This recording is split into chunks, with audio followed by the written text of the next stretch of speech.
اللهم لك الحمد أنت نور السماوات والأرض ومن فيهن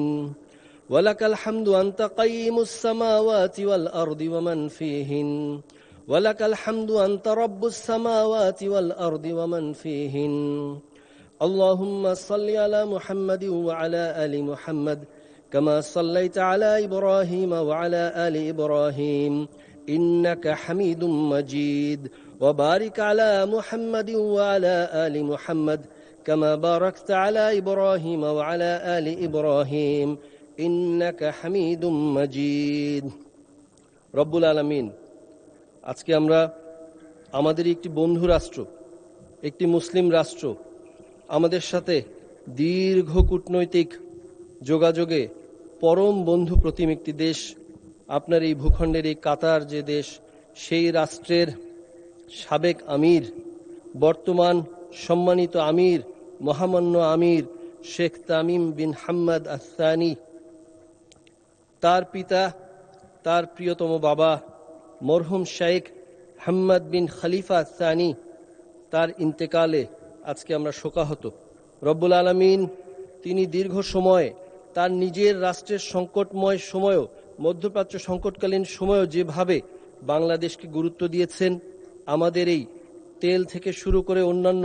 সমস্ত চুক্তি তিনি অক্ষরে অক্ষরে পালন করেছেন এবং আমাদের এই শ্রমবাজারকে তিনি সহযোগিতা করেছেন। এই তার ভালো কাজগুলো আপনার সামনে ওজর হিসাবে পেশ করলাম। আল্লাহ রব্বুল আলামিন দয়া করে তার এই নেক কাজের উসিলায় আপনি দয়া করে তাকে জান্নাতুল ফিরদাউসের সর্বোচ্চ মাকাম দান করুন। রব্বুল আলামিন আপনার রসুলের মাধ্যমে আপনি আমাদেরকে জানালেন সাল্লাল্লাহু আলাইহি ওয়াসাল্লাম, ইদা মাতাল ইনসান, যখন কোনো ব্যক্তি মারা যায়, ইনকাতা আনহু আমালুহু, তার আমলনামা বন্ধ হয়ে যায়, ইল্লা মিন সালাসাতিন, তিনটি বাদে, মিন সাদাকাতিন জারিয়াতিন, এই প্রয়াত শেখ হাম্মাদ বিন খলিফা আস-সানি তার বদৌলতে বাংলাদেশে কাতারির ফাউন্ডেশনের মাধ্যমে কাতারের অর্থায়নে বহু মসজিদ মাদ্রাসা হয়েছে। আল্লাহ রাব্বুল আলামিন আপনার সেখানে গান হচ্ছে, আপনার গুণগান হচ্ছে, আপনার কোরআন সেখানে বক্ষে ধারণ করা হচ্ছে। তার এই কাজের উসিলায় তাকে আপনি জান্নাতুল ফিরদাউস দান করুন। তিনি যে নেক সন্তান রেখে গেছেন, ওয়ামিন ওয়ালাদিন সালিহিন ইয়াদউ লাহু, সেই নেক সন্তান বর্তমান মহামান্য আমির শেখ তামিম বিন হাম্মাদ আস-সানি, তাকে আপনি অনুগ্রহ করে কবুল করুন। যেভাবে তার বাবা আমাদেরকে বন্ধুপ্রতিম, ভ্রাতৃত্বপ্রতিমভাবে আমাদেরকে আগলে রেখেছেন, তিনিও যেন তার বাবার পদাঙ্ক অনুসরণ করে আপনার রহমত প্রাপ্ত হয়ে আমাদের প্রতি তেমনি সদয় রাখেন এবং এই কূটনৈতিক সম্পর্ক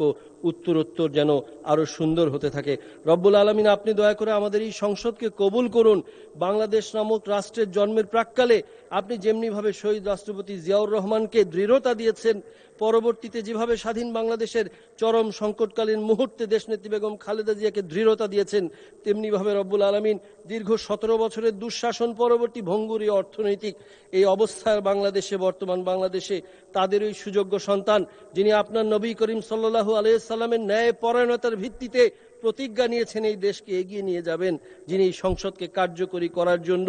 দিন রাত পরিশ্রম করছেন, দয়া করে আপনি এই সরকার এবং বিরোধী দলকে গঠনমূলকভাবে তাকে পরামর্শ দিয়ে আপনার রহমতের মাধ্যমে সংসদকে কবুল করুন, তাকেও সেই দৃঢ়তা দান করুন। ওয়াসাল্লিল্লাহুম্মা ওয়াসাল্লিম আলা নবিয়িনা মুহাম্মদ ওয়া আলা আলিহি ওয়া সাহবিহি আজমাইন, আমিন বিরহমাতিকা ইয়া আরহামার রাহিমিন।